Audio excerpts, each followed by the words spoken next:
ये grey colour के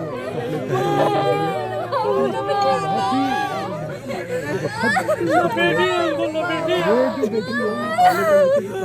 એક વખત ભૂલ થાય, અનેક લોકોના મોત થઈ જાય તો પણ કશું જ નહીં શીખવાનું. હરણી બોટ દુર્ઘટના જેવી વધુ એક ઘટના. મધ્યપ્રદેશના જબલપુરમાં બરગી ડેમમાં સર્જાયેલી ભયાનક ક્રૂઝ દુર્ઘટનામાં મોતના મુખમાંથી પાછા ફરેલા સંગીતા કોરીએ જે સત્ય જણાવ્યું છે તે સાંભળીને તમે હચમચી જશો.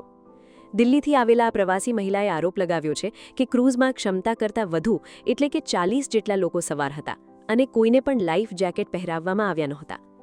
6 लोग आए थे, दिल्ली से आए थे जबलपुर तिलहरी. कल अचानक 4 बजे उनका मूड हुआ बरगी डैम चलते हैं. 6 बजे के लगभग इन लोग क्रूज लौट रहा था. उसी समय बहुत तेज आंधी आई और क्रूज में पानी भरने लगा.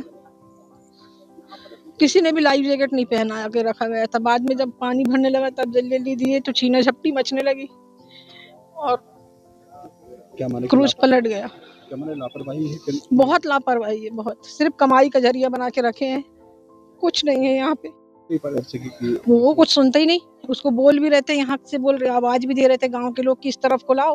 वो इधर को ले आता तो भी बच जाते. इस तरफ को वो उधर को ले जा रहा था वहीं पे. इसके कारण एकदम से पलटा है वो. लोग उसको इशारा कर रहे थे कि इस तरफ को ले आओ उसको. नया था कि क्या था, उसको अनुभव नहीं था बिल्कुल. સૌથી આઘાતજનક વાત એ છે કે કિનારે ઊભેલા સ્થાનિક લોકો ચાલકને બૂમો પાડીને ક્રૂઝને સુરક્ષિત દિશામાં લઈ જવા ઇશારા કરી રહ્યા હતા, પરંતુ બિનઅનુભવી ચાલકે તેમની એક ના સાંભળી અને અંતે આખું ક્રૂઝ પલટી ગયું. સંગીતા કોરીનો પરિવાર વિખરાઈ ગયો છે, જેમાં એક સભ્યનું મોત થયું અને 2 હજુ પણ લાપતા છે. પ્રવાસીઓની સુરક્ષાના ભોગે માત્ર પૈસા કમાવાની આ વૃત્તિ અને તંત્રની બેદરકારી વિશે તમારું શું મત છે? શું આપણા દેશમાં કોઈના જીવની કિંમત નથી રહી?